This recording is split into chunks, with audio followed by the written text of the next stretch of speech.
would like to welcome members of the press here today. Thanks for coming. I'm James McConkey. I'm a member of the law firm of Parker and McConkey. And I'd like to make some introductions just to help people know who's here and the attorneys that are representing the Petitos.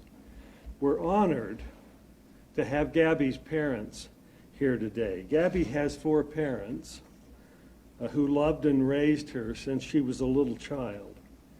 Jim and Tara's loss, and I'll introduce them in a moment, is the same, but their names do not appear in the caption of the lawsuit because of the way the law is written in the state of Utah. If you could just raise your hand, maybe Joe, starting down there. This is Joe Petito, and then Tara. And then we have Nicole,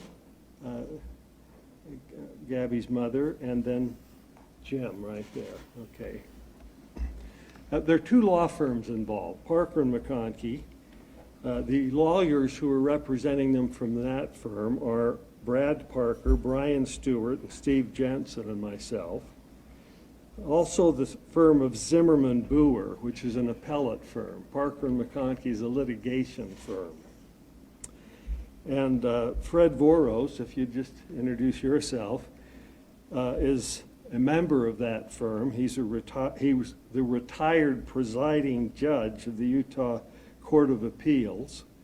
And we also have Dick Baldwin, who's with us. And Dick is well known for his expertise in the complexities of trial strategy and litigation and presenting issues at the appellate level. It's one of Utah's most respected firms who know and understand the appellate process. We will proceed by making a couple of short statements. I'll make a brief statement, and I'll ask Dick Baldwin to talk to you for a moment about the document that was filed this morning at 8 a.m., the complaint, and briefly just talk about the causes of action. And then Brian Stewart will speak for a moment and make a statement and answer questions about the lawsuit in general. And then we'll take 15 or 20 minutes and have the family respond to questions. However, the family will not answer questions involving the facts of the case. That's off limits. But as you know, there's an ongoing FBI investigation, and our own investigation continues. But they're here to talk about Gabby and their loss and the purpose of bringing this lawsuit. This morning at 8 o'clock, a lawsuit was filed, the primary cause of which is a wrongful death action, alleging that if the Moab police had followed the requirements of the Utah law, the Utah statutes on domestic violence, Gabby would still be alive today. The family would like me to emphasize that the purpose of this lawsuit is to honor Gabby's legacy by demanding accountability and working for change in the system to protect victims of domestic abuse and violence and to prevent such tragedies in the future. For that purpose, they've established a foundation which has been very successful. And you can ask them about some of the successes that they have had and the things that they have done to make life safer for those who are involved in intimate partner violence. Intimate partner violence and domestic violence is an insidious problem in our society because the signs and the symptoms to a layperson don't seem threatening, and they're often hidden and they go unrecognized. All these signs and symptoms were present when the police interviewed Gabby and Mr. Laundrie in Moab. And although these signs and symptoms are not recognized by members of the general public, They are recognized by police officers who are trained to stop and intervene in these kinds of situations. Many times, they're the last stop on a course of conduct that can lead to serious violence and death. The signs and symptoms are there when the police intervened, but they were not acted upon, even though Utah law required it. Domestic violence is a poison, a silent killer that could very well affect our own lives and our own loved ones. I'll ask Dick now to speak briefly on the causes of action.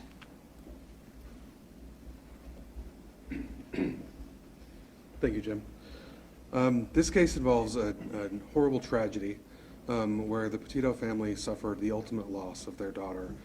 And obviously, litigation can't bring Gabby back, but we believe Utah law provides them an avenue for obtaining some form of justice in this case. In the complaint filed this morning, we've asserted a couple of categories of negligence claims. The first category relates to the way that the officers handled the police stop, their encounter with Gabby and Brian, and describes how the officers failed to recognize telltale signs of domestic abuse to be able to see what was really happening here and misidentifying Brian as the victim in this case, when clearly he was not. Additionally, the officers, they manipulated they intentionally sought out loopholes of Utah law to be able to avoid enforcing non-discretionary law in the state of Utah. The second category of negligence claims that we've asserted are directed at the police department level. First, that the police department failed to properly train their officers to be able to handle these situations and properly identify the aggressor in a domestic violence situation. Secondly, that the department failed to properly hire and screen applicants for officers and hired officers who were entirely unfit to be police officers in the city of Moab. And so those are the causes of actions we've asserted. I'll now turn it over to Brian to discuss in more detail what's happening with the litigation.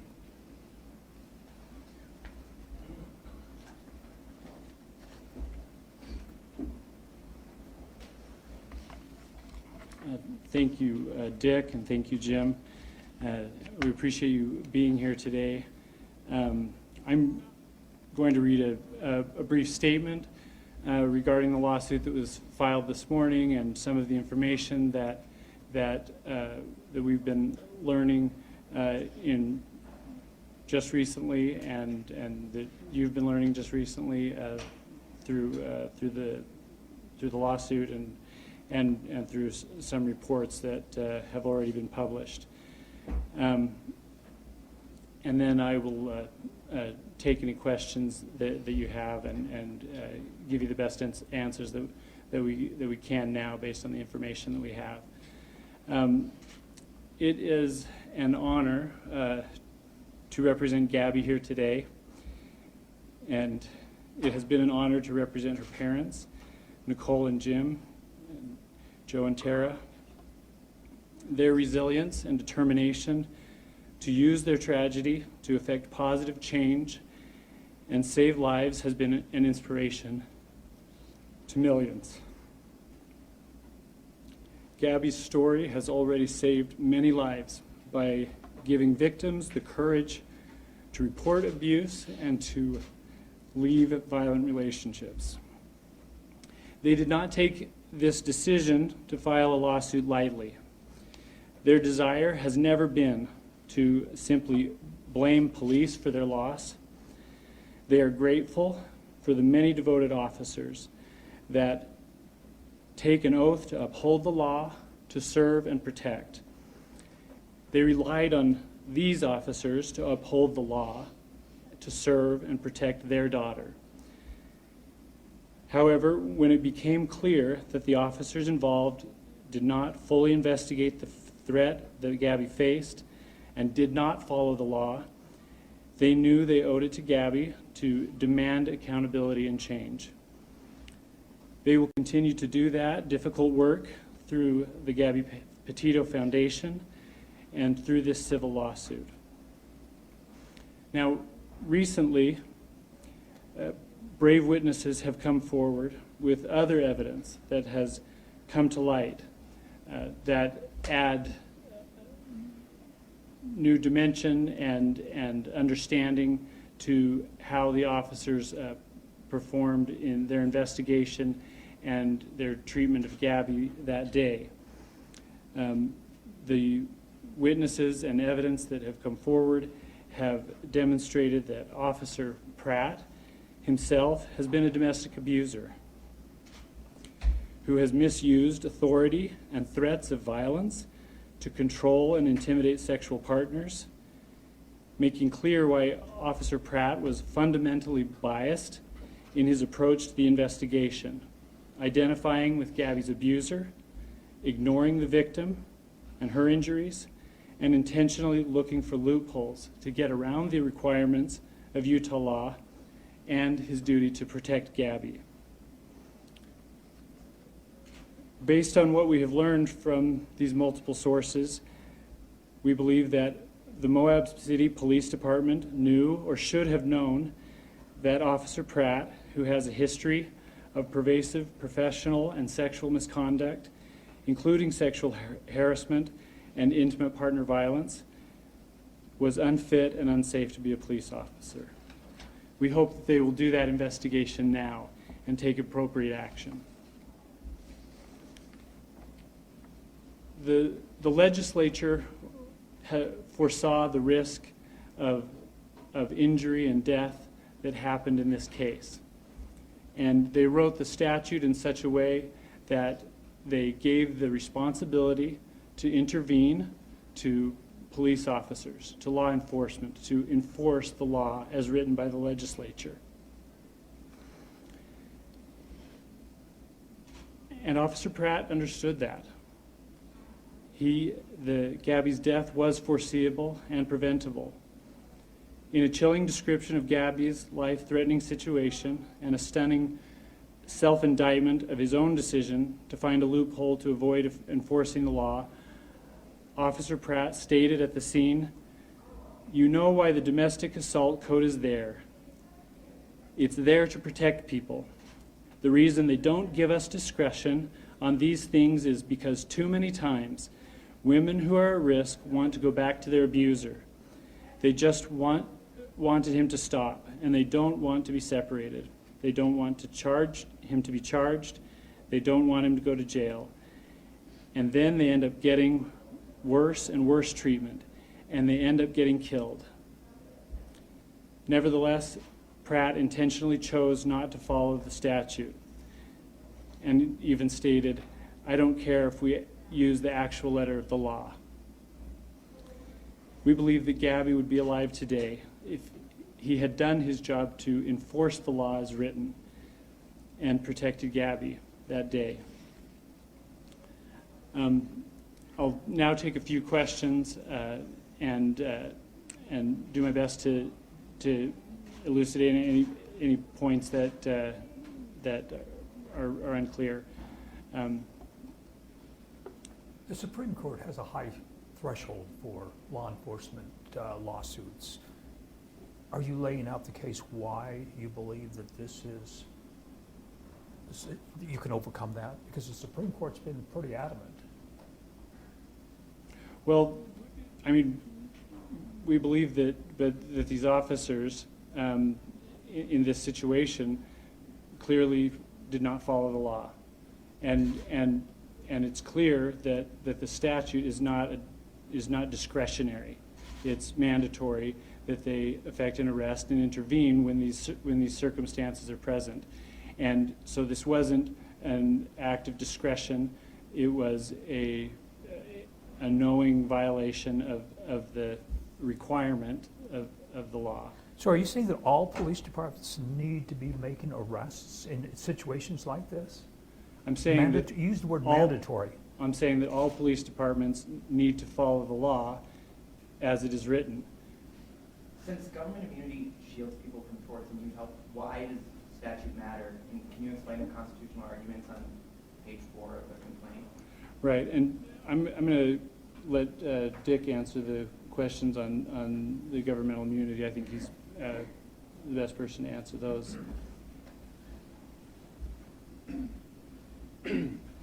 So without getting too much into the weeds, a unique feature of Utah is that Utah's Constitution, since its founding, has protected the right of action for wrongful death. And the Utah Constitution provides that that right shall not be abrogated. And so our argument, we believe that Utah law protects a claim, including against officers or people who've been given immunity for acts, including negligence or anything else, that leads to a wrongful death under the Utah Constitution as it was originally understood, an originalist framework for the Utah Constitution. Are there any other questions with respect to the pleadings or the I wanted statute? to ask about what Moab City said in their statement to us this morning, and that is that no one could have predicted the tragedy that befell Gabby based on that one encounter. How would you respond to that? I would respond to that saying that the legislature foresaw this situation, and that's why they wrote the law the way that they did. And Officer Pratt also foresaw that outcome. Not that it would happen every time, but that it was a potential outcome when these circumstances were present. And he said in no uncertain terms that this is why they don't have discretion to not arrest. And nevertheless, he chose to try and find a way to not follow the statute that day. And so we believe, in response to Moab's statement that their officers should have followed the law, and that if they had done that, that Gabby would still be alive. Okay. I think we'll probably allow some time to ask questions. You're welcome to address your questions to a particular member of the family. They won't answer questions on the facts of this case, the ongoing investigation, but they will respond on how they feel and why they're bringing this lawsuit. So feel free to go ahead. Are they going to approach the mics, or are they going to be? Well, I think if you'll ask the question, then I'll have them come up and stand here, recognizing that you need to have their voices loud and clear. Joseph, can you tell us a little bit about the intentions of this lawsuit? I know James talked a little bit about it, but from the family's perspective, could you talk a little bit about that and why you're doing this, pursuing this?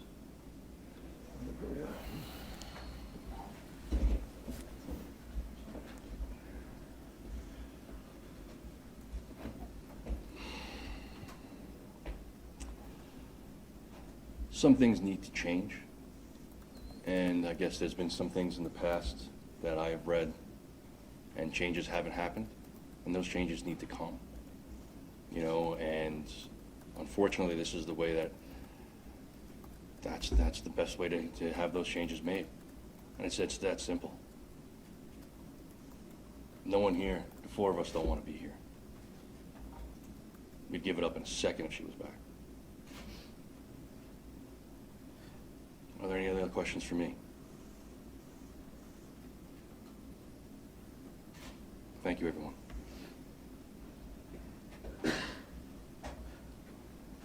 Nicole, could we ask you a couple of questions as well, too?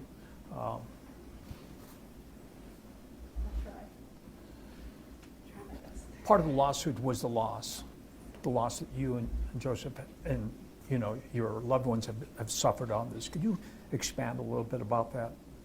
Tell the public what this has done to you and your family. Well, we're pretty broken because of it. We miss her so much. But we saw it as an opportunity to help other families. Again, I would reiterate that we'd have her back in a heartbeat because she's what's important. But we feel we need to bring justice because she could have been protected that day. There are laws put in place to protect victims, and those laws were not followed. And we don't want this to happen to anybody else. And it keeps happening. They know it keeps happening. So we just want to stop it. Notice this picture behind here. Obviously, I'm thinking that maybe perhaps you guys chose this. Can you say why we're seeing this picture? What does it mean to you? Is this one of your favorite photos? She's so happy.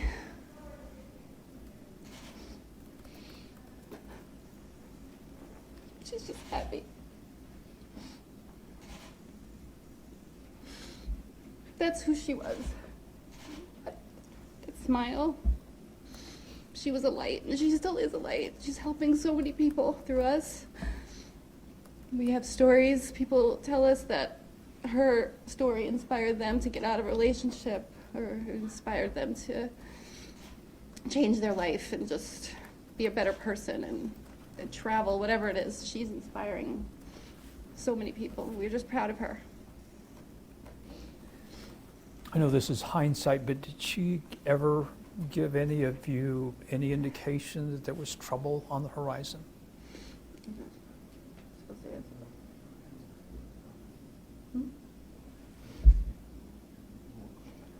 Yeah, we're not really, I've said it before, we didn't know that Brian was who he was. We just didn't know.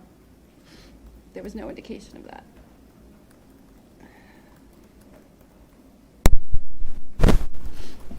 Talk about your foundation. This is something that you guys are very proud of. And I think the attorney said that many lives have been saved because of this, because of Gabby. She's a light to many people. Talk about that. We just, like I said, saw it as an opportunity to help people, and through the foundation, we were able to reach millions of people all over the world.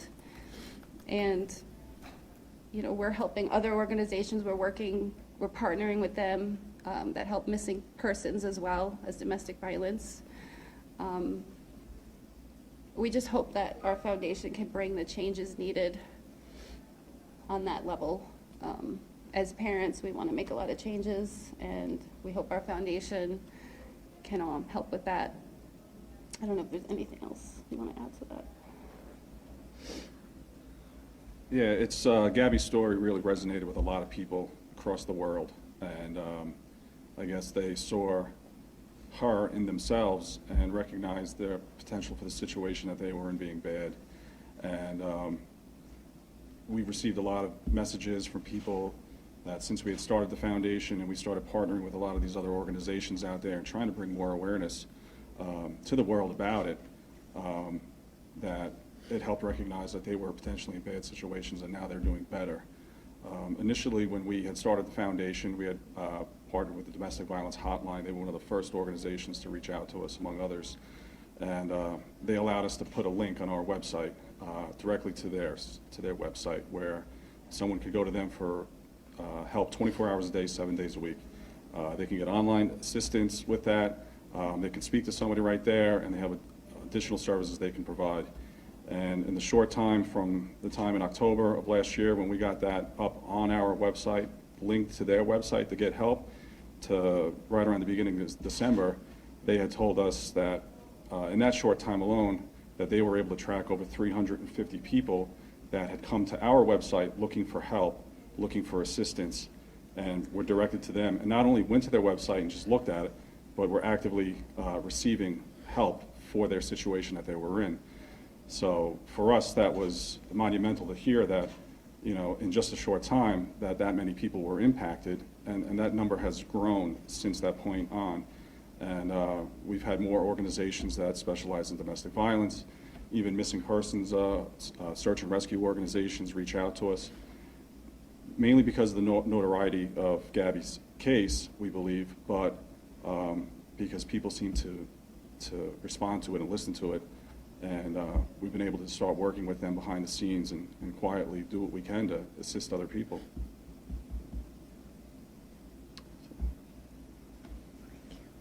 I just want to add something here.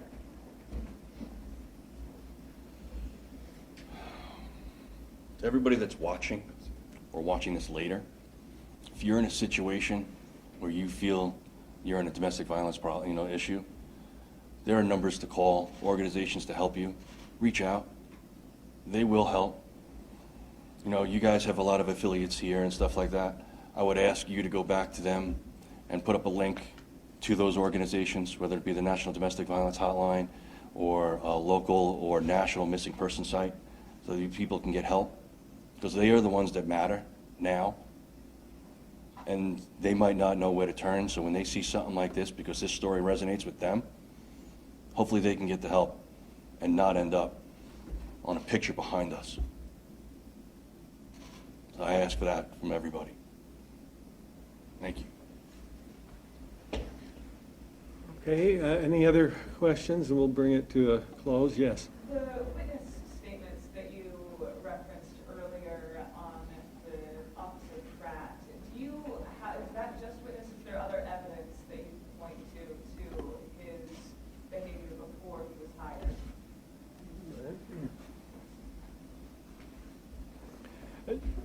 There are multiple witnesses, and they've provided corroborating evidence that, but that information, but those are not available yet. But we imagine will become available during the discovery process in the litigation. Thanks. You had also mentioned the term $50 million in the lawsuit. Can you talk about damages received specifically? So the number that was put in the notice of claim months ago and then in the lawsuit was $50 million. Ultimately, any damages awarded will be decided by a jury and not by lawyers or by the plaintiffs. We added that number as a symbol of the severity of this problem in our country, and how important that it is, and how grave the loss is that this family has suffered. But the intent of that number is to show the severity of the problem and the gravity of their loss. But ultimately, it will be up to a jury to determine what that number should be. And I'm assuming that number would be used for the foundation. Is there any plans for that the family has? Or was that? Well, obviously, no amount of money would compensate them for their loss, but their intent is to use those funds or any funds recovered to help support them in their efforts, which they'll be engaged in for the rest of their lives.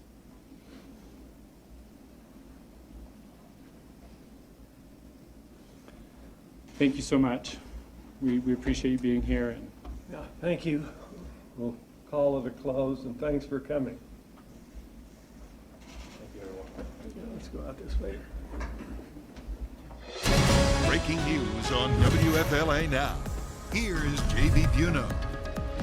The family of Gabby Petito officially filing suit against Moab police, claiming Moab officers did not follow the law when they responded to a domestic dispute call between Petito and Brian Laundrie within weeks of Gabby's death, while also highlighting disturbing allegations against the lead officer on the response that day. We're breaking it down here live on WFLA Now. Good afternoon, or perhaps good morning to wherever you are watching from. JB here with you live across all platforms in WFLA Now. We are going to have a conversation with you and highlight some of your questions and comments in the Facebook Live and YouTube Live comment section here momentarily. But first, it's really important that we highlight a response from Moab Police that came yesterday, November 2nd. And I'm going to read this from one of our Nexstar sister stations from their website. And this is, again, the city of Moab responding to the lawsuit, or the imminent lawsuit being filed. It was filed at 8 o'clock this morning, and it reads as follows. The death of Gabrielle Petito in Wyoming is a terrible tragedy, and we feel profound sympathy for the Petito and Schmidt families and the painful loss they have endured. At the same time, it is clear that Moab City Police Department officers are not responsible for Gabrielle Petito's eventual murder.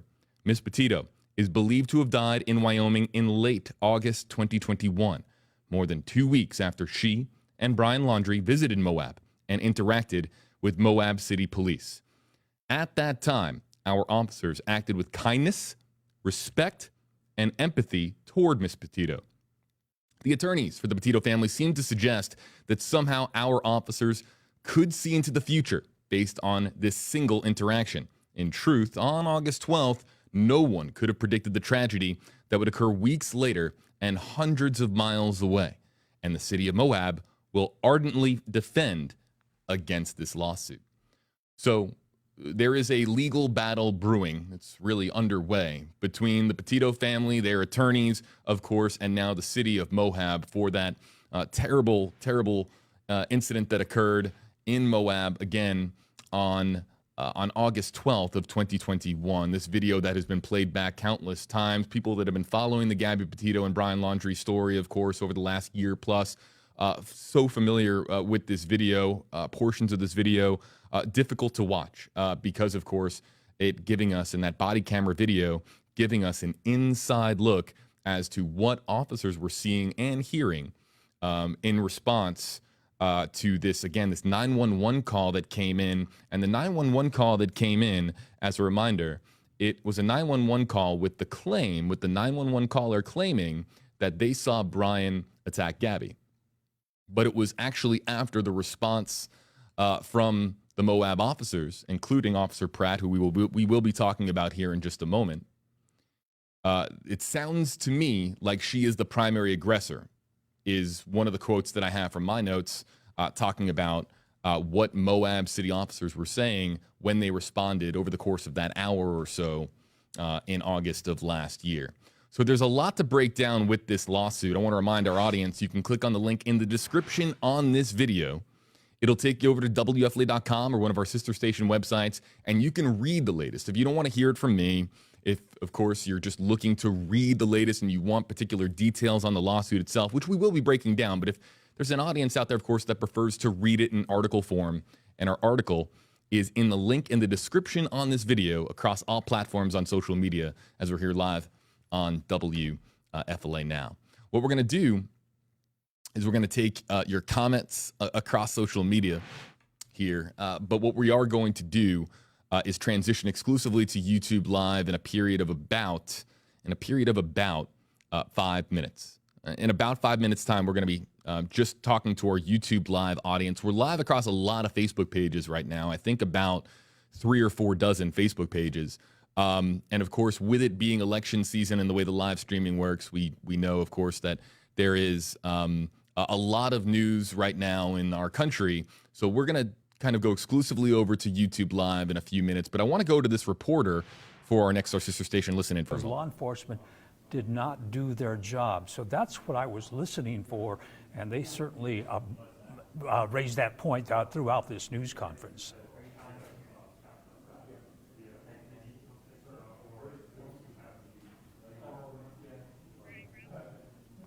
The lawsuit is for $50 million, and they're basically not looking to become wealthy because of this, but they want to be able to use this money later on down the road for the foundation as well.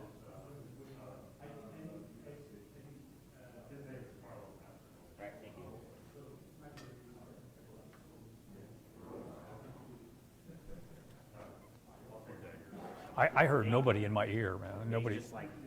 It's like I pitched it back to them, and all it was dead air. Everybody, this is Marcos Ortiz.